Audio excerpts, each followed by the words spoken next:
성막과 예수 그리스도 세 번째 시간이면서 마지막 시간이에요. 우리 이제 오늘 새로 나온 친구가 있는데 걱정할 필요 없어요. 복습을 다 해줄 거기 때문에. 자, 우리 먼저 복습을 하고 나서 오늘 배울 내용을 같이 공부를 해볼게요. 자, 성막의 의미가 뭐라고 했냐면 광야 생활부터 솔로몬 성전이 완성되기까지 이스라엘 백성이 하나님께 예배를 드리던 거룩한 초소가 바로 성막이었다라고 말씀을 드렸었죠. 자, 그리고 이제 이 구조는 이제 많이 익숙하죠, 이제? 예, 이렇게 겉에 흰 울타리가 있고, 예, 동쪽, 서쪽, 남쪽, 북쪽이 있다고 했었죠. 예. 자, 여기 이 의미들을 한번 우리 복습을 해볼까요? 울타리가 어떤 의미라고 했어요? 흰 울타리. 그래요. 뭔가 나오고 있어요. 그래요. 신자와 불신자가 구분이 되어야 된다라는 거. 그래요. 그리고 이 성막에 들어가려면 아무데나 들어갈 수 있는 게 아니라 오직 어디로 들어간다고 했죠? 예, 동쪽에 있는 이 문. 오직 유일한 문. 진리 되시는 예수 그리스도. 이 문을 통해서만이 사람이 구원에 이를 수 있다. 예, 이 문이 이제 이런 의미가 했어요. 자, 이렇게 문에 들어가면 처음에 누가 뭐가 보여요? 번제단이 보였어요. 예, 번제단이 어떤 의미가 있다고 했죠? 네, 그래요. 뭔가 대답이 나왔던 것 같은데. 예. 피로 적셔야 돼요. 왜 적셔야 돼요? 인간의 죄를 대신해서 동물들이 이제 전가받은 내 죄를 짊어지고, 예, 죽음을 당하고 피를 흘리는 그 장소라고 했었죠. 바로 이 인류의 죄를 위해서 십자가에서 피 흘려주신 예수님의 그 십자가의 사랑, 구원, 이런 것들을 우리가 이 번제단에서 볼 수 있다. 자, 물두멍은 어떤 의미가 있다고 했어요? 구원받은 이후에 우리의 삶이 늘 손과 발을 깨끗하게 주의 말씀으로 씻고, 그죠? 성화된, 정결한 삶을 살도록 그렇게 노력해야 된다. 예. 그럼 예배에 대한 태도도 그때 물두멍 설명을 드리면서 말씀을 드렸어요. 자, 그리고 이제 이 성막 안으로 들어갔을 때 우리가 지난 시간에 처음 공부한 게 뭐예요? 순금 등잔대. 자, 등잔대가 동서남북 중에 어디 있었죠? 남쪽이요. 저쪽이요? 네, 대충 대답했는데. 야, 여기가 동서남북 중에 어디예요? 예, 그쵸. 이 남쪽이에요, 이쪽. 이쪽이 북쪽이고, 여기가 서쪽이겠죠? 이쪽이 동쪽이고, 여기 나와 있네요. 네, 자세히 관찰함이 있었어요. 자, 우리가 이 등잔대까지 봤어요. 그러면서 마지막 시간에 빛으로 오신 예수님을 우리가 품고 그 빛의 삶을 살아야 된다라고 강조도 해드렸던 것 같아요. 자, 오늘은 이제 이 등잔대의 맞은편에 있는 빵 진열상, 요거부터 공부를 할게요. 쭉 훑어 이제 지나가겠습니다. 네, 번제단 보면서 바로바로 떠올려야 돼요. 물두멍, 예, 성화의 삶, 성결의 삶. 네. 순금 등잔대. 이 등잔대의 맞은편에 이렇게 빵 진열상이 있었어요. 여러분 가만히 보니까 이 등잔대와 크기가 거의 비슷하죠. 정확하게 크기를 성경 말씀을 가보니까 길이가 2큐빗이래요. 그리고 너비가 1큐빗, 높이는 1큐빗 반 정도 되는 순금을 입힌 그런 상이었어요.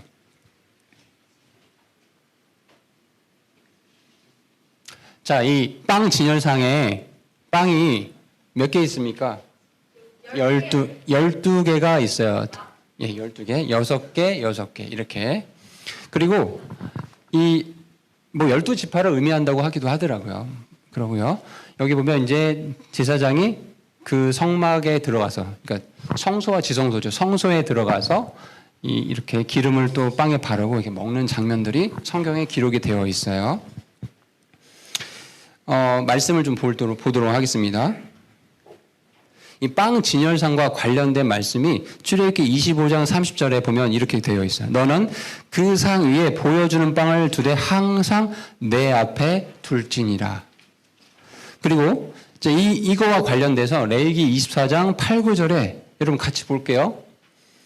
그는 안식일마다 그것을 주 앞에 계속 진열할지니. 자, 이게 무슨 얘기냐면 이 제사장이 이 빵을요, 일주일간 그 성소에 넣어놓는 거예요. 그리고 다음 안식일이 되면 이 빵을 이제 묵은 빵을 제거하고 새로운 빵을 이제 놓는 거예요. 그럼 어떻게 제거하냐면 묵은 빵을요, 먹는 거예요. 예. 제사장이 그것을 보세요. 아론과 그의 아들들의 것이 되리니 그들은 그것을 거룩한 곳에서 뭐래요? 서 먹을지니라. 이 빵을 먹는 것까지 요구를 하셨어요. 질문. 어떻게 먹었을까요? 둘러 앉아서?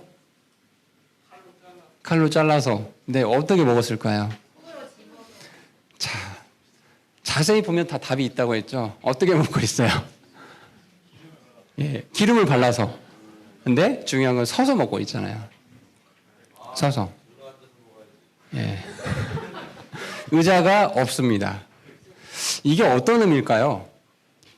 지난 시간에 저와 여러분은 신약성도 하나님 보시기에는 거룩한 제사장으로 보신다고 했죠.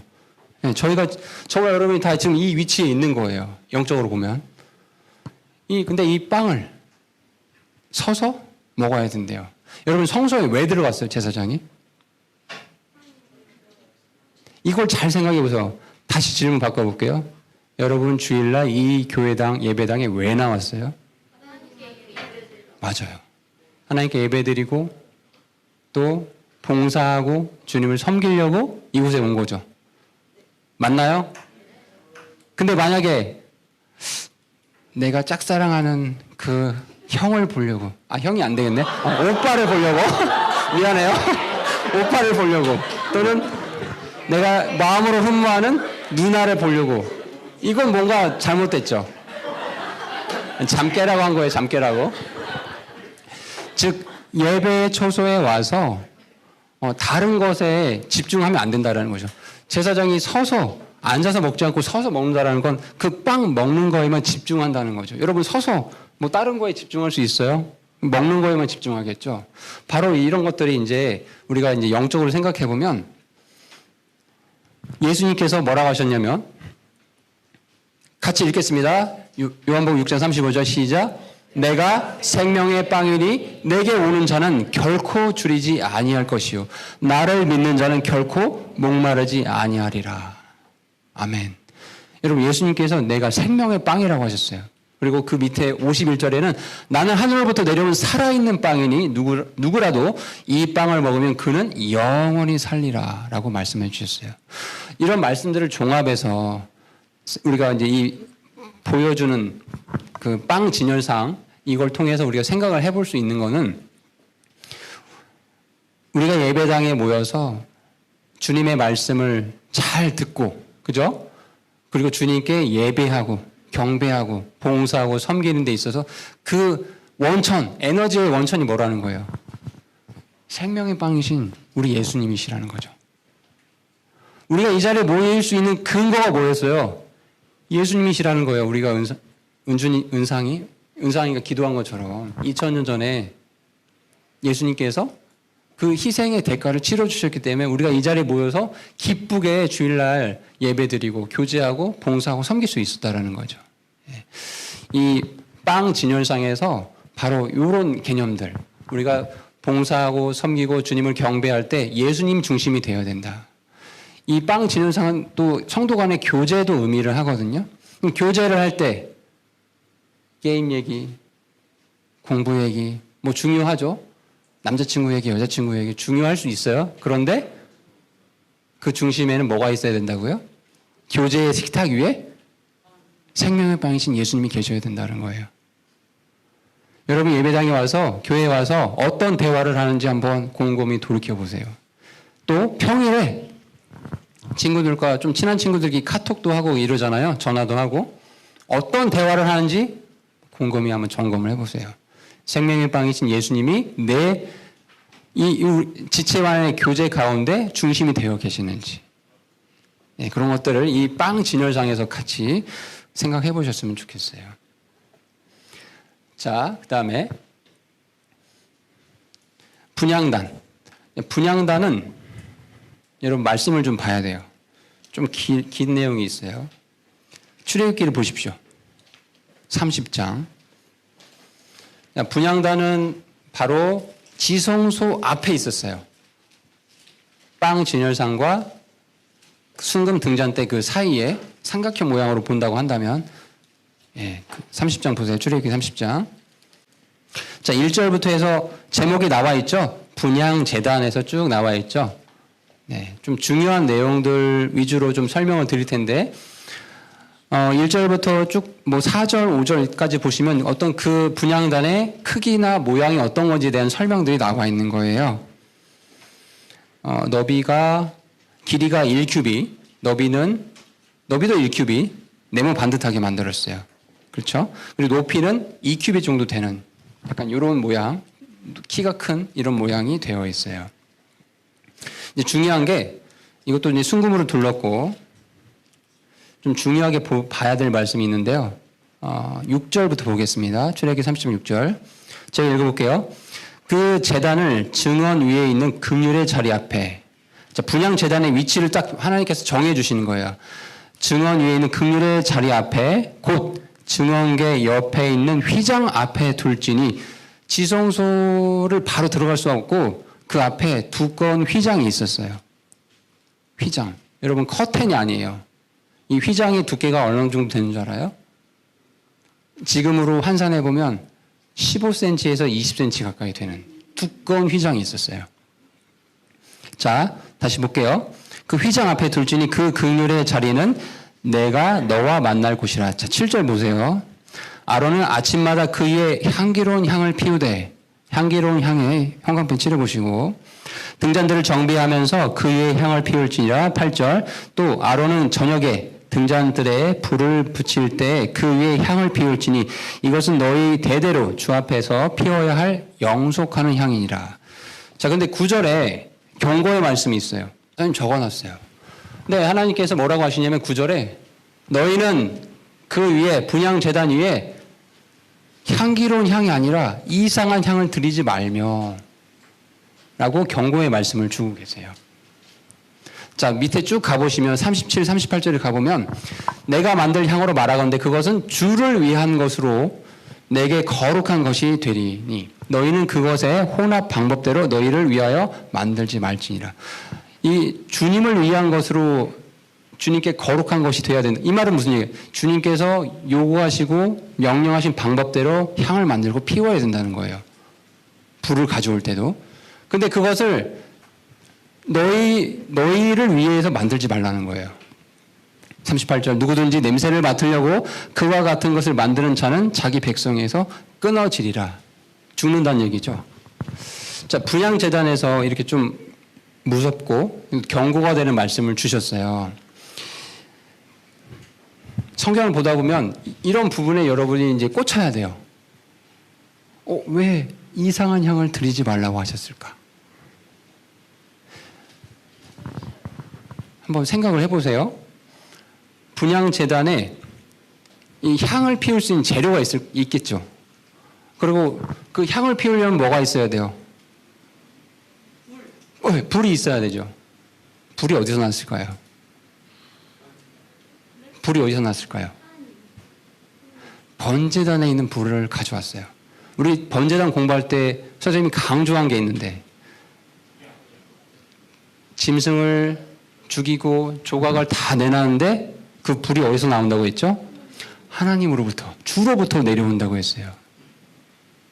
그러니까 번제단에서 그렇게 주님께서 인정한 불이 아니라 다른 불로 향을 드리게 되면 그거는 죽는다. 그거 너희를 위해서 만드는 거지 나를 위한 것이 아니다 라고 말씀하고 계세요. 여러분, 이거 되게 심각하게 들어야 돼요. 이 분향단은 주님께 드리는 기도와 관련이 있거든요. 향은 기도와 관련이, 성경을 보다 보면 기도와 많이 관련되어 있는 말들이거든요. 자, 우리가 기도를 드릴 때 하나님께서 인정하시는, 하나님께서 기뻐하시는 기도를 드리는지 아니면 나를 위하여 내가 그 냄새를 맡으려고 내 중심의 기도를 드리는지 이런 것들을 생각을 해보라는 거예요. 분향단의 의미들을 보면서요. 그러니까 우리가 이 성소와 지성소 또 성막들에 있는 이 모든 것들이 사실 우리의 믿음 생활, 예수 그리스도를 중심으로 한 우리의 믿음 생활과 많이 밀접한 관련들이 있어요. 자, 이 불의 출처가 번제단이라고 했어요. 번제단 하나님께서 그 사람의 죄의 헌물을 기뻐 받으실 때만 그 불이 임한다고 했었어요. 어이구, 잠깐만요. 그 말씀이 없어졌네요. 제가 적어왔는데. 이 하나님께서 제단에 이 동물들이 이게 탈 때 이 향을 되게 강조하시거든요. 가장 중요하게 봐야 될 게, 여러분 창세기를 한번 또 가보실래요? 8장을 가보세요. 8장 20절, 21절을 보세요. 8장 20절, 21절. 노아의 홍수 사건 이후에 노아가 이제 그 모든 일이 다 처리가 되고 나서 하나님께 이제 예배를 드리는 장면이 바로 나와 있어요. 20절에 창세기 8장, 노아가 주께 제단을 쌓고 모든 정결한 짐승과 모든 정결한 날짐승 중에서 취해 제단 위에 번제 헌물을 드렸더니 21절에 주께서 향기로운 냄새를 맡으시고 주께서 마음속으로 이르시되 내가 이후로는 사람으로 인해 땅을 다시 저주하지 않겠다라고 이렇게 응답을 주셨어요. 그러니까 노아가 이 홍수 사건을 다 봤잖아요. 자기 두 눈으로 120년간 준비를 했었고, 하나님께서 얼마나 두려우신 분이신지, 죄를 얼마나 미워하시는 분이신지를, 얼마나 거룩하신 분이신지를 알았다라는 거예요.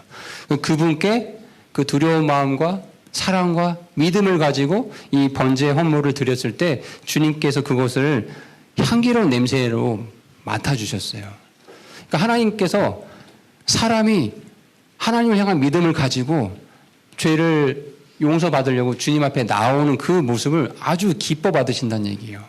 향기롭게 보신다는 거예요. 그런데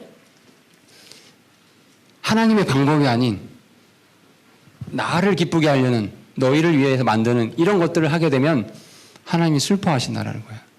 이 성경을 다 찾진 않겠지만 나답과 아비후라는 사람이 있었어요.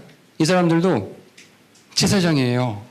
그런데 번제단의 불이 아니라 어디서 이상한 불을 가져와서 하나님께 드렸어요. 죽임을 당했어요.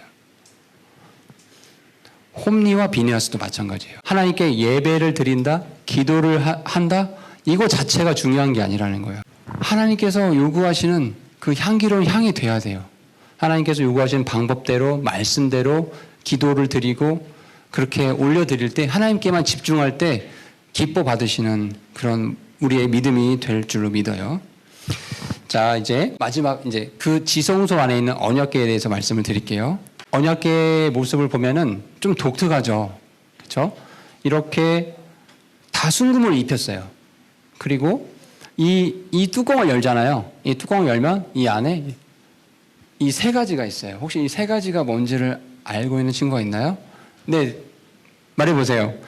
그 불판이랑 네, 십계명 말씀이 있는 돌판, 두 돌판. 만나를 담은 항아리, 네. 아론의 쌍난 지팡이, 네. 이런 세 가지 것이 이 안에 들어 있었어요. 맞아요?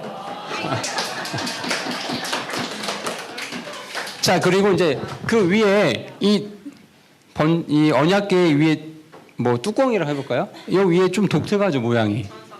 예. 네. 천사 같기도 하고 뭐 무슨 사람 같기도 하고 독특하죠? 하나님께서 이 자리를 긍휼의 자리라고 명하셨어요. 이 존재는 정확히 말하면 그룹이에요, 그룹. 그래서 이 언약궤를 이해하려면 긍휼의 자리에 있는 그룹에 대한 이해가 좀 필요해요. 그룹에 관련된 말씀 구조를 좀 볼게요. 그룹이 처음 성경에서 언제 등장했냐면요, 창세기 3장에서 등장해요. 자, 아담과 하와가 범죄하고 하나님께 이제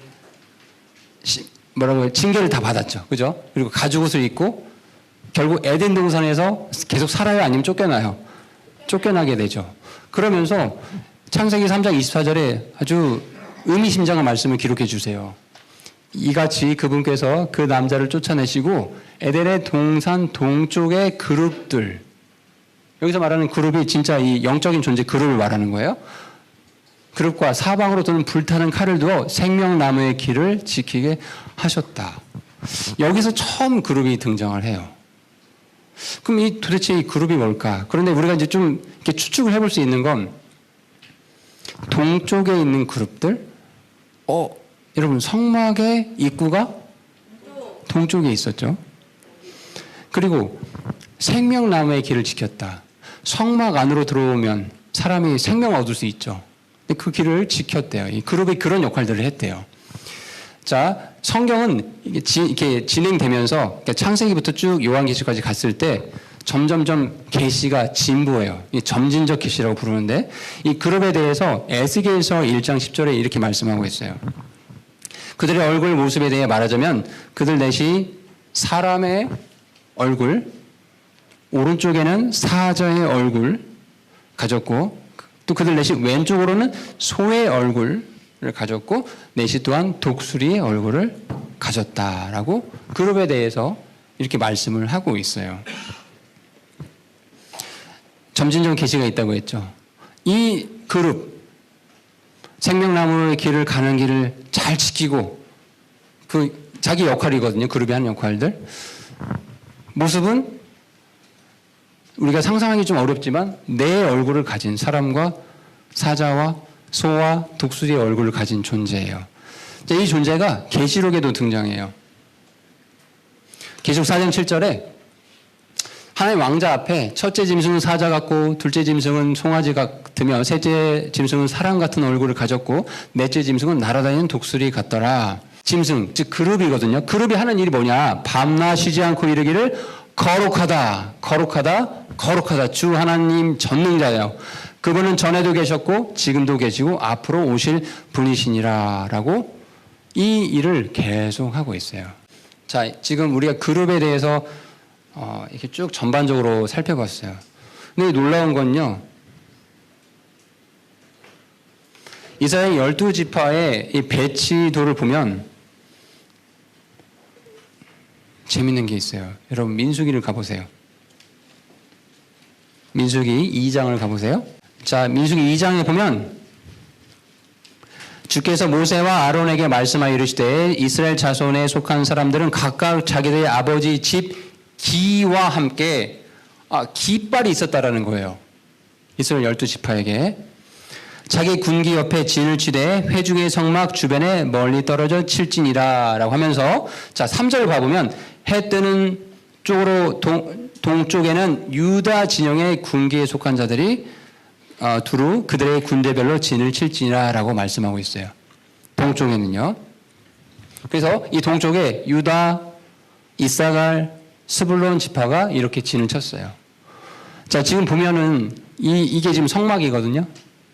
그리고 영광의 구름이 이렇게 이 언약궤, 정확히 얘기하면 극렬의 자리 위로 하나님께서 이렇게 함께 하신다는 걸 보여주고 있고 그 주변으로 레위 자손들이 있어요. 동쪽에는 모세와 아론 자손이, 그리고 남쪽에는 고핫 자손, 서쪽에는 게르손 자손, 그리고 이 북쪽에는 무라리 자손이 이렇게 있었어요. 자, 민수기 2장을 받고 10절을 가볼래요? 자, 10절 가보면 남쪽에는 르벤 진영의 군기가 그들의 군대대로 있을지니라 라고 말씀하고 있죠. 남쪽에 르벤, 시므온, 갓 지파가 있었어요. 자, 그리고 또 민수기 2장 18절 가보면 서쪽에는 에브라임 진영의 군기가 그들의 군대대로 있을지니라 라고 하면서 여기 에브라임, 므낫세, 베냐민이 지파가 있었어요. 마지막으로 25절 북쪽에는 단 진영의 군기가 그들의 군대대로 있을지니라. 북쪽에 단과 아셀과 납달리 지파가 있었어요. 지금 우리가 그룹을 공부하면서 그룹이 4개의 얼굴이 있다고 했었죠. 4개의 얼굴을 다시 보세요. 사람 얼굴, 사자 얼굴, 소의 얼굴, 독수리 얼굴. 근데 성경에 보니까 오른쪽에는 사자의 얼굴을, 왼쪽으로는 소의 얼굴을 이렇게 표현했잖아요. 이 이스라엘 이 지파들이 다 깃발이 있는데 이거는 성경에 나오지 않았지만 역사학자들의 말에 따르면 동쪽에 있는 유다 지파의 그 진의 깃발의 형상이 사자의 모습이었어요. 아까 전에 에스겔서에 그 말씀이 있었죠? 오른쪽엔 사자의 얼굴이 있다고. 그렇죠? 그리고 자, 그다음에 서쪽에는 에브라임, 므낫세 이런 지파들이 있었는데 이 서쪽의 깃발의 모양이 송아지 모습이었어요. 에스겔서의 말씀과 이렇게 매치가 되죠. 그리고 남쪽에는 르벤의 진기가 있었는데 그건 사람의 모습이었고 북쪽에는 단 지파가 있었죠. 근데 여기 깃발의 모습이 독수리였대요. 참 성경이 오묘하죠. 이런 것들이 다 이렇게 연관이 되어서 자 그러면 그룹이 정말 계시록의 말씀에 가보니까 하나님 왕자의 앞에 있어서 그분이 거룩하다 주 전능자시하고 이걸 외치는 일을 하고 있었잖아요. 그러니까 이런 것들 종합해 보면 그룹은 하나님의 거룩하심과 잘 들어보세요. 하나님의 거룩하심과 능력을 영화롭게 하는 목적을 위해서 섬기는 일을 하고 있는 거다. 그들은 하나님을 찬양하는 노래를 할 뿐 아니라 하나님의 위엄과 영광 그리고 자기 백성과 함께하는 그분의 영원한 임재를 드러내 보이는 역할을 하고 있었어요. 자, 근데 그러한 그룹이 형상을 가지고 지성소에 아까 여기 지성소에 이렇게 이 형상을 가지고 존재했단 말이에요. 이것은 뭐겠어요? 이곳에 비록 이게 모형이고 형상이지만 정말 하나님께서 임재하셔서 그곳에 하나님의 위엄과 영광을 드러내 보이고 있다는 걸 확실히 보여주고 있었다는 거죠. 이 그룹의 긍휼의 자리 위에 있는 이 그룹들을 통해서요.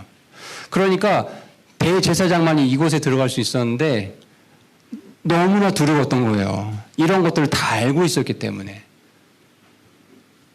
두려운 마음으로 주님을 뵙고 그곳에서 죄를 용서받고 자신의 죄뿐 아니라 자기 이스라엘 백성들의 죄를 용서받는 그 일을 행할 때 아주 두려운 마음으로 들어갔었던 거예요. 자, 긍휼의 자리에 대해서 좀 더 말씀을 드릴게요. 바로 이 위를 이 두 그룹이 또 날개가 있는 이곳을 긍휼의 자리라고 불러요. 개역성에 가보면 시은좌, 속죄소 이렇게 표현을 하기도 합니다.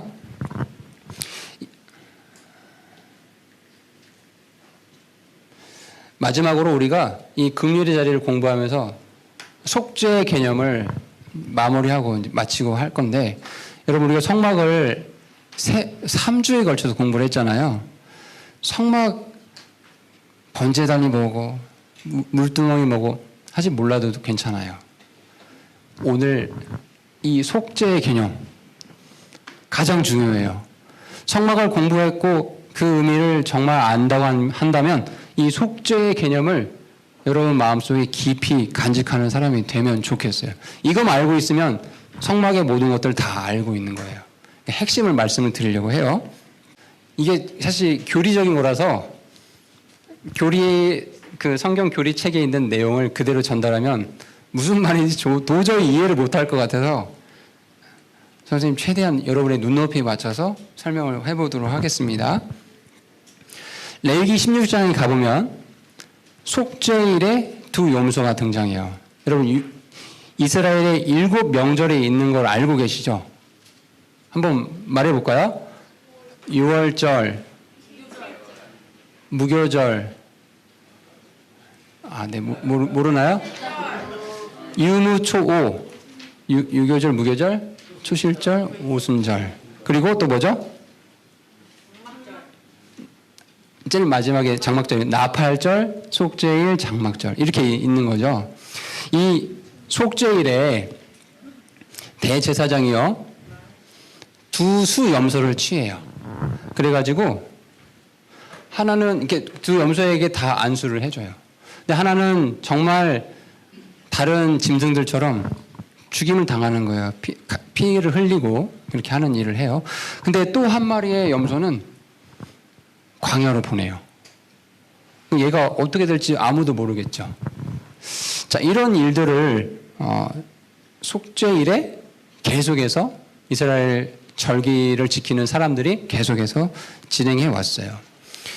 이걸 통해서 이 구약시대의 사람들이었잖아요.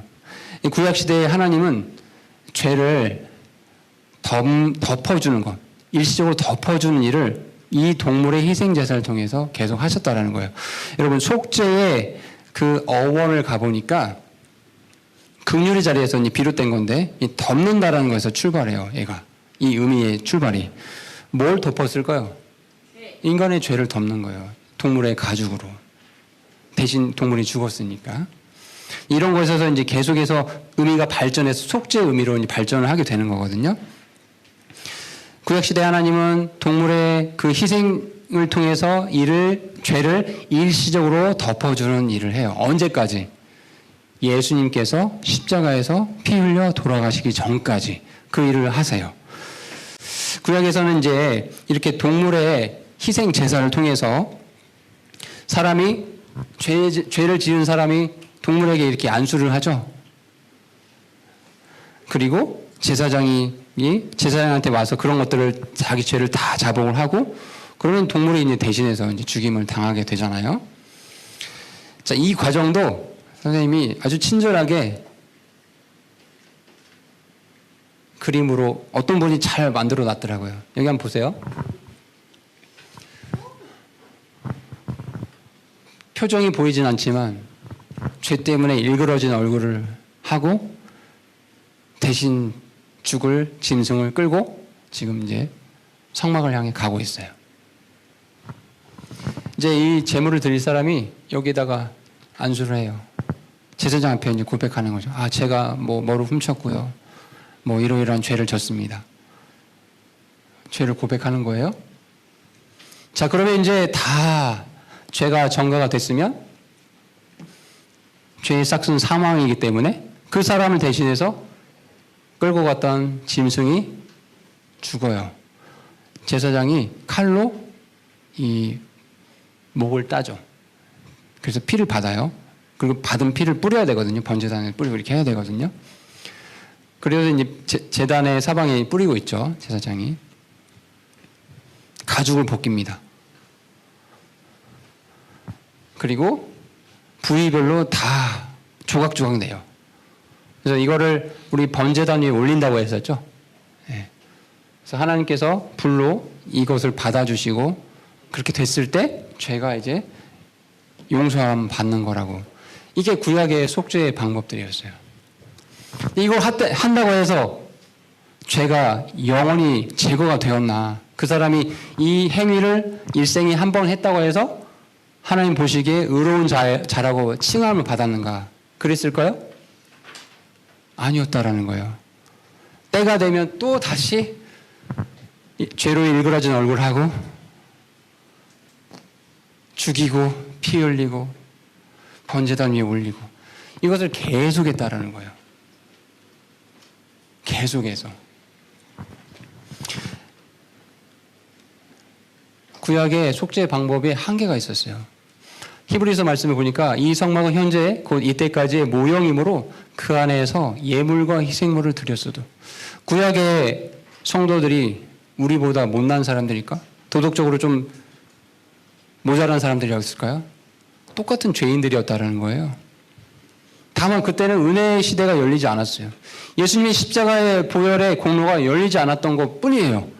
그들이 죄를 용서받을 수 있는 유일한 길은 믿음을 가지고 이렇게 했을 때 동물에게 내 죄를 전가하고 이 동물이 나를 대신해 죽었을 때 죄가 용서받는구나. 그 믿음을 가지고 하나님께 나아갔던 거예요.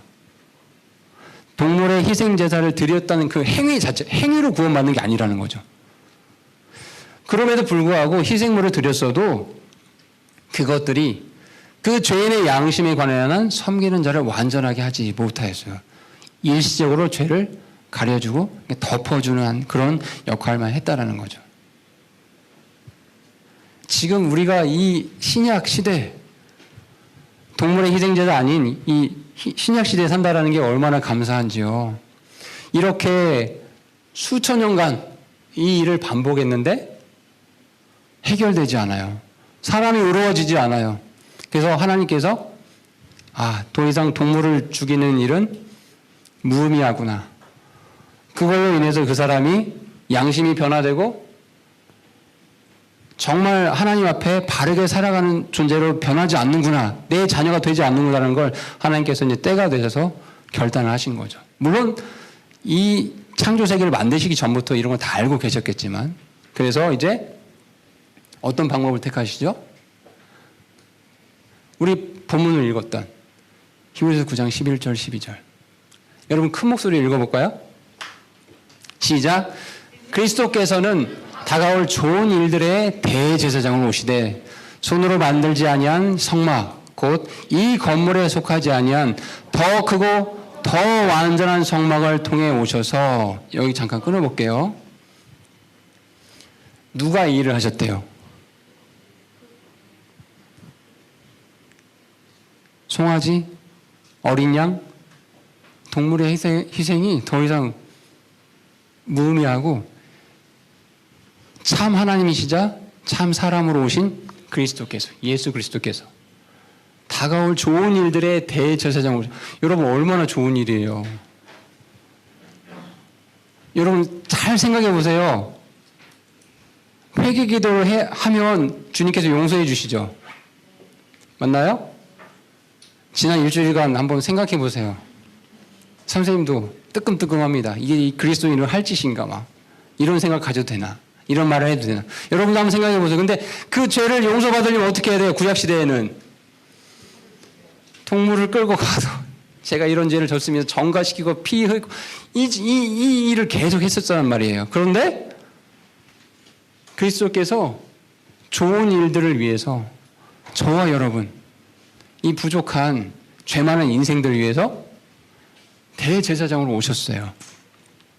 그리고 손으로 만들지 아니한 성막, 이 건물에 속하지 않은 더 크고 더 완전한 성막을 통해 오셔서 염소와 송아지의 피가 아니라, 이 피는 일시적이고 사람의 양심을 바꾸지도 못하고 그런 불완전한 것이었기 때문에 이제 그 피가 아니라 어떤 피? 자신의 피.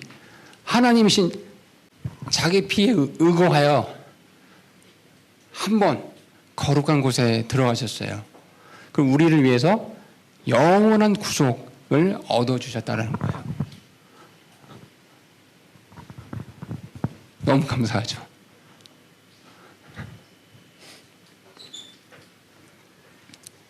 이 장면을 좀 각인하셨으면 좋겠어요. 내가 이 속죄함을 받았다라는 것이 너무나 값진 일이구나. 얼마나 좋은 일인가, 얼마나 기쁜 일인가. 이 말씀과 함께 이 사진을 여러분 마음속에 잘 간직했으면 좋겠어요.